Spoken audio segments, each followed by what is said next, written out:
Alright, just like that, we've got another Omnath game. This time it's against Lincoln Park 64, who I played because I played him in the past and I know he tends to play pretty solid decks, so I wanted a real test for my deck. He is playing Doran, the Siege Tower. And I'm going second. I've got a little crawl over here from my conversations with my friend Elliot. He's going first. We have a pretty slow, mediocre draw, but it does have 4 or 3 forests. You know, I was thinking actually how many accelerators this Omnath deck really has to play on turn 1. There's so many. Crypt, Soul Ring, Vault, Petal, Spirit Guide, Chrome Mox, Mox Diamond, Llanowar Elf, Fyndhorn Elf, Elvish Mystic, Bird of Paradise. Just a million. I think you'd get one almost every game, but I guess not. I've had a bunch of string of games without getting any accelerators, actually. But it's okay, because I just top deck duplicate. It's all over now. It's another forest. I play my Greaves. So I was hoping you just wouldn't play a black or white source here and just cast Doran. Unfortunately, he's got this crappy thing. It's the thing, like, I really think it's so decadent to play a 3-color deck with colorless lands like this, which are just totally situational. I mean, Jesus, you know, I run monocolored decks and I run 5 or 6 colorless lands in them, like mono black, and I'm constantly drawing the colorless lands when I need just a single color. So mudding up a 3-color deck that presumably doesn't have signets and stuff with things like Vault, you just make your deck much worse for very, very little long-term gain. This is like totally a win more card, I think. So here I am, just top decking forests like a champ. Time for Omnath. My opponent has Beast Within to kill Omnath, which is unfortunate, but at least I can attack for 3. Smash. And he top decks this for sure, given that he played that last turn and would have cast Doran probably. Although I guess perhaps he would have hoped to shoot my Omnath with Beast Within. Either way, he plays Oracle. And I see Liliana Vess on top. So this game's not looking too strong. At least I have the ability to go Oracle into a forest and hope to ramp up into Mindslaver. But really not liking my chances. I do like the synergy of Quirion Ranger and Oracle, though. It's kind of awesome. So we play Oracle, and there's no land on top. There's another 8-mana guy. That is the obvious problem with playing with lots of expensive green guys. When you don't draw acceleration, they just are parked in your hand. Look at this. 4 worthless cards right now. But that is how you win in the long term. All these cards will likely matter. So I protect my Oracle. Play Quirion Ranger. He gets a land, which makes me grumble, given that he can go get a Bayou and cast his Liliana Vess, which is what I fully expect him to do.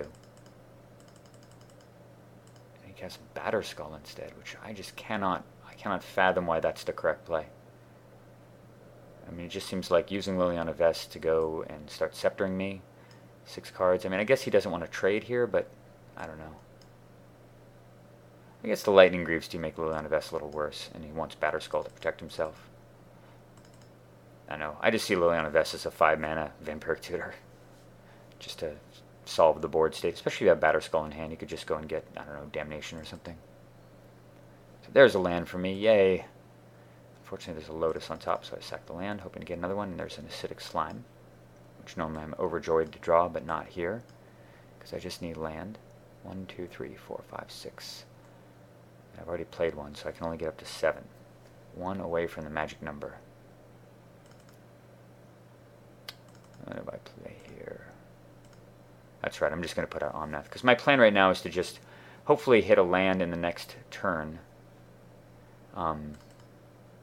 So I add a float of mana, untap a guy, replay the forest, float another mana. That's very deliberate, of course, because now I've got 2, 3, 4, 5, 6, 7, 8. 8, which is enough to deploy Terastrodon, which is kind of nice. He gets another land. Sacks. Unfortunately, there's not a land there, although there is a Sylvan. He plays this horrible thing, Sun Titan. Gets back another land. Even though he's got Sylvan Library on play, he's on top. He has no reluctance whatsoever about shuffling. And there's Maelstrom Pulse. So right here I was thinking to myself, okay, so I've got 2 uses out of Quirion Ranger. I can return 2 land. I've got 2, 3, 4, 5, 6, 7, 8. Plus 2 more is 10. And I was thinking, wow, this is going to be just awesome. I'm going to Mindslaver him. I'm going to Doomblade his Sun Titan. I'm going to return Batterskull to his hand. I'm going to send his Oracle crashing into my Beast. It's just going to be a total beating, and it's going to work out awesome. So I'm already like filling my head with gleeful thoughts of what's coming. And I'm like thinking to myself, please flip a forest. I got a forest. Yay. Unfortunately, it's a summoning sick forest, which is a total disaster. Of course, I wasn't thinking at all. I don't think I've had these 2 cards in play interacting this way before, and so I completely forgot about the second limitation of Quirion Ranger, which is activate this ability only once per turn. So I still thought I had 10, which is why I didn't play the Dryad, because ultimately I should have gone Dryad hoping to hit another forest, but I did not get that. So I get to 8, I make 9, and then I keep trying to use Quirion Ranger on this for a little while, thinking, damn it, it's not working, what's going on?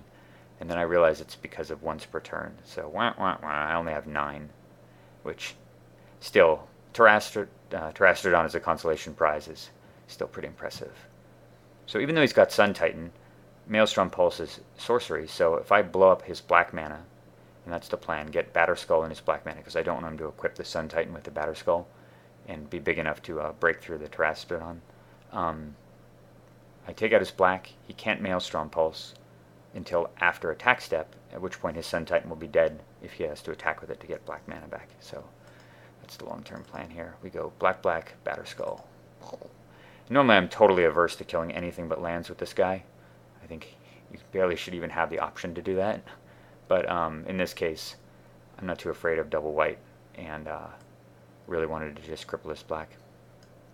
Plus I know he's drawing a black card next turn, so if there isn't a black card on top, or a black land on top, we're looking really, really good here. I'm just going to equip the Terastrodon to protect it. Check this out. Hey, Linkin Park, you need some black mana? Yo, I put some black mana in your black mana. Jesus. So he gets not only black mana, but he gets Urborg Tomb of Yawgmoth on top.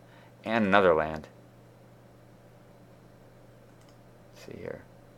Yeah, he gets a forest and a Urborg Tomb of Yawgmoth off the top. So 2 more land for him to complicate my board a lot. And he's got... Close this over here. There's just too much crap going on. There we go. Maelstrom Pulse on Greaves, which I found to be a little weird. Now they're attacking. Sun Titan's coming in. Block it. Block on a beast. And he's got Doomblade. Could you imagine how devastating that Mindslaver would have been if I had managed to get it done? That would have been so sick. He would have Maelstrom Pulsed his, God, I don't know, his beast, Doomblade his Sun Titan, and send his Oracle to its death. Amazing. Oh, wait, no, I guess the beasts weren't in play if I had Mindslavered. That's right, because I did the Terastrodon. Either way, I would have like cleaned up his whole board. It would have been disastrous for him. I would have been happy. But I got a Dryad Arbor off the top. Grumble, grumble. After combat, he casts this fairly worthless sword. So here we go. I do have enough mana to tooth and nail right now, which is fantastic. I see not another land. And I'm starting to tap mana thinking about tooth and nail, and then I realize, wait a minute. Quirion Dryad? Dryad Arbor.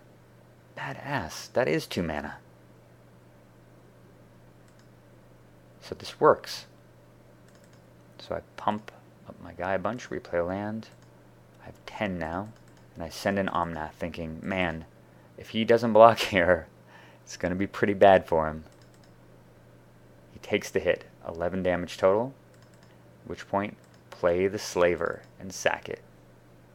And realizing, although this guy is vigilant, so it's kind of interesting what happens here. I can't really, I guess I can Yeah, I don't know. I feel like this scoop might have been a little bit premature, to be honest. I mean, I don't know what's in his hand. Maybe he's got a bunch more removal that I don't see. But yeah, 1, 2, 3, 4, 5, 6, 7, 8, 9, 10. Yeah, so I can hit for 11 again with Omnath. However, I don't know. I don't know what's in his hand. Either way, he scoops, figuring I'm going to take lethal damage from the commander. His hand must have been just more removal. That's the only thing I can think of. But pretty awesome comeback there. Little shenanigans with the Kryn Ranger, which is a card I added very recently. Working overtime, doing its thing. Sure has good synergy with Oracle. That's another game with the Omnath deck. Hopefully more to come. See y'all later.